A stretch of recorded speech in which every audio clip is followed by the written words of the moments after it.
देख रहे हैं आप और मैं हूं आपके साथ शिरीन। तो बड़ी खबर आपको बता दें, आप social digital media OTT platform के लिए नए नियम, नए गाइडलाइंस का ऐलान सरकार ने किया है और 3 महीने के बाद ये पूरी तस्वीर बदल जाएगी। ऑनलाइन प्लेटफॉर्म पर ओटीटी कंटेंट की 5 कैटेगरी बनाई जाएगी। जरूरी और महत्वपूर्ण जानकारी से जुड़ी हम आपको इस वक्त बता रहे हैं कि ये 5 कैटेगरी कौन कौन सी होगी। जिन कैटेगरी में इन्हें अलग अलग बांटा जाएगा ओटीटी कंटेंट की, जिसमें यूए 7+, यूए 13+, यूए 16+ और ए कैटेगरी, ये वो 5 कैटेगरी है जिसमें अलग अलग बांटा जाएगा। नए नियम ओटीटी के दर्शकों की उम्र के हिसाब से कंटेंट के वर्ग बांटे जाएंगे। एथिक्स कोड टीवी सिनेमा जैसा ही होगा ओटीटी प्लेटफॉर्म का भी। तो ये नए नियम ओटीटी प्लेटफॉर्म के सेल्फ रेगुलेशन बॉडी बनानी होगी इसकी। ओटीटी प्लेटफॉर्म्स को लेकर अब दोहरा मापदंड नहीं चलेगा। फर्जी कंटेंट डालने पर कार्रवाई होगी। फर्जी कंटेंट अगर आपने ओटीटी प्लेटफॉर्म पर, सोशल मीडिया पर, डिजिटल मीडिया पर अगर आपने डाला तो उसके खिलाफ अब कार्रवाई होगी। ये तय है। शिकायत सेल इसके लिए बनाना होगा। इन तमाम चीजों की जरूरत आखिर क्यों है, इसे लेकर भी सरकार ने साफ किया। शिकायत अधिकारी का नाम बताना होगा नए नियमों के तहत। भारत में रहने वाला शिकायत अधिकारी भारत में रहने वाला हो, यह भी यहां पर जरूरी है। नोडल ऑफिसर भी बनाना होगा नए नियमों के तहत। बड़ी बात है इसकी यह भी है कि भारत में रहने वाला ही हो नोडल ऑफिसर, यह भी साफ हो। हर महीने शिकायत पर कार्रवाई की जानकारी मुहैया करानी होगी। खुराफात करने वाले पहले व्यक्ति का नाम भी बताना होगा। यूजर्स की जांच के लिए खुद से नियम बनाने होंगे। यूजर्स के कंटेंट हटाने से पहले उन्हें बताना होगा, यानी उसकी जानकारी देनी होगी।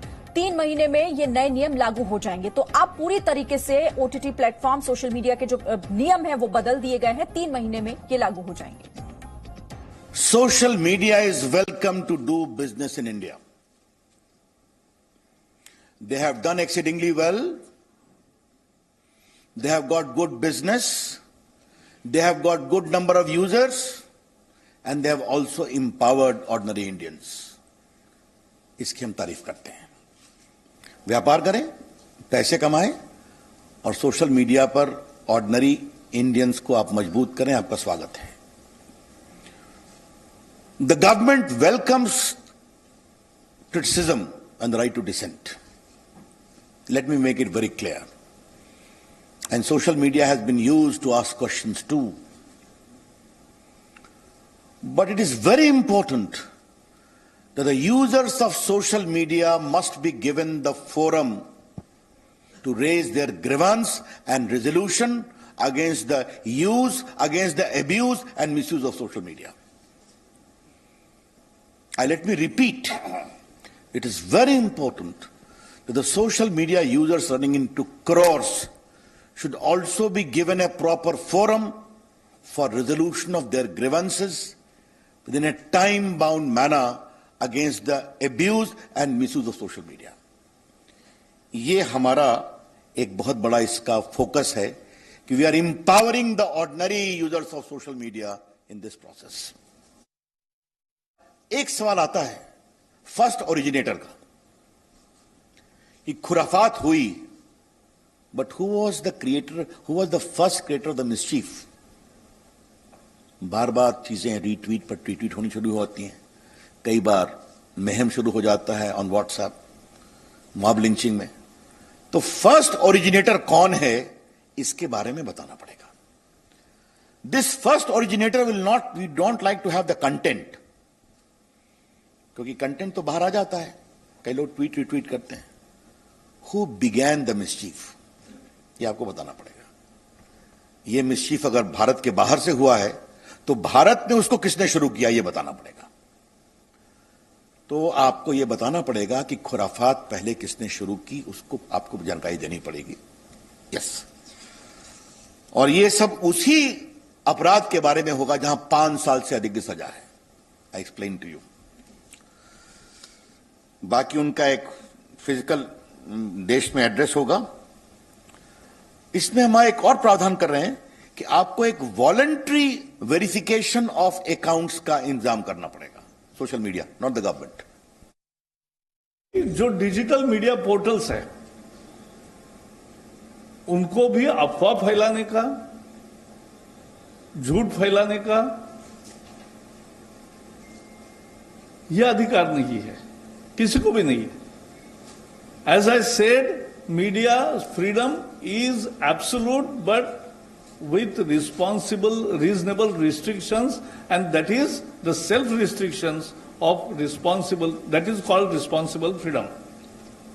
And उस फ्रीडम के दायरे में ये दोनों, और ये कानून एक ही है, आईटी का जो MIT का कानून है, उसी के अंदर जो बिजनेस रूल बदले मोदी जी ने, और ये जो कंटेंट वाला मुद्दा है खासकर मीडिया का और OTT और डिजिटल मीडिया, इसका INB एडमिनिस्टर करेगी। बाकी जो इंटरमीडिएट प्लेटफॉर्म्स है उस पर का संज्ञान IT मिनिस्ट्री पहले जैसे कर रही है वैसे ही करेगी।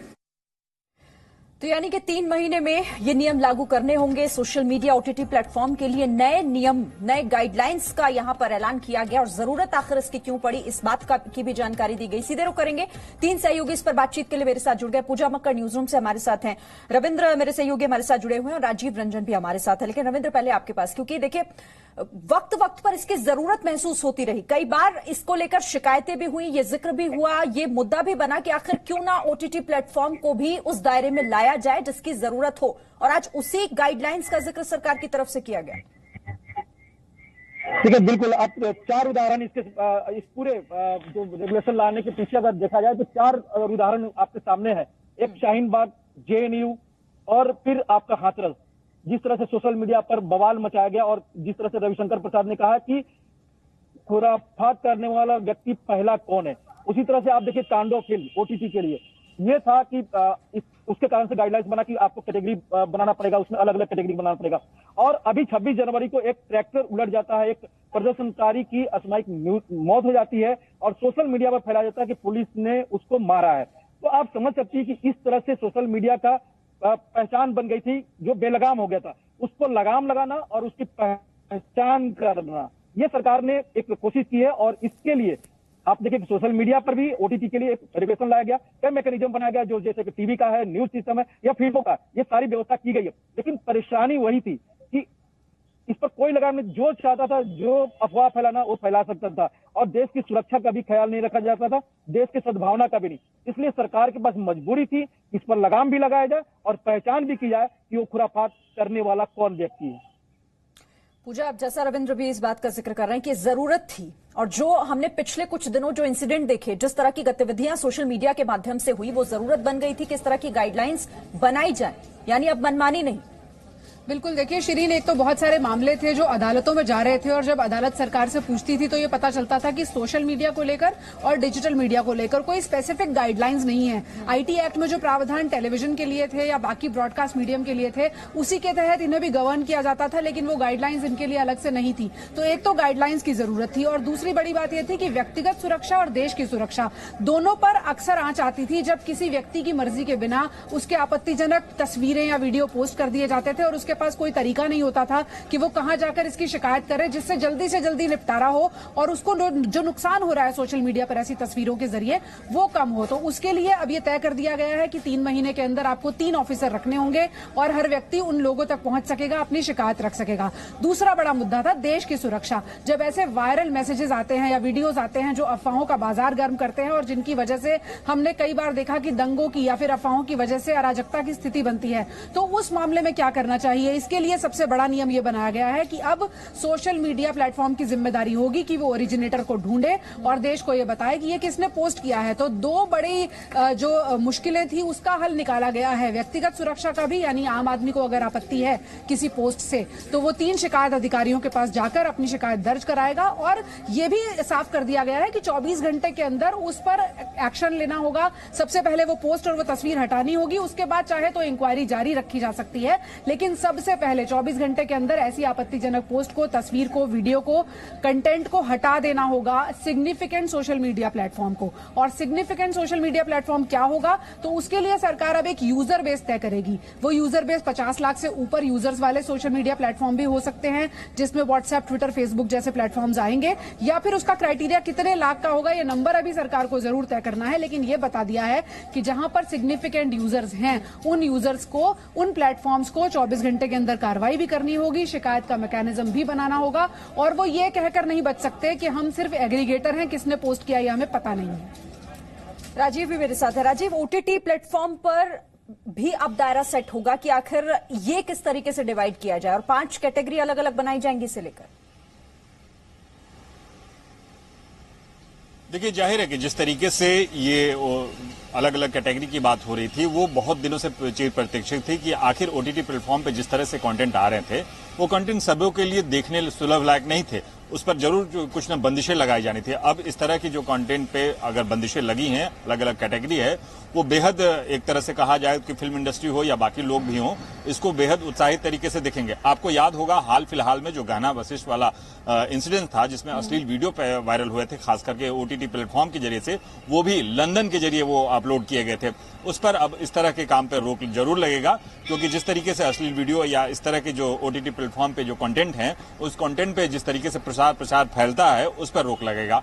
अब क्योंकि हर कोई, हर फिल्म बनाने वाला या हर सीरियल बनाने वाला या हर वेब सीरीज बनाने वाला, वो चाहता जरूर है कि उसकी जो प्रसिद्धि हो, अच्छी हो, लोगों में उसकी पहुंच हो, लोग उसको कंटेंट को देखें, उसको सराहा जाए। लिहाजा अब अलग अलग कंटेंट होंगे, तो वो लोग ही चूज करेंगे कि आखिर जिसको जिस कंटेंट में देखना होगा, जिस कैटेगरी में देखना होगा, उसे उस कैटेगरी में देखने को उसको सुलभ होगा।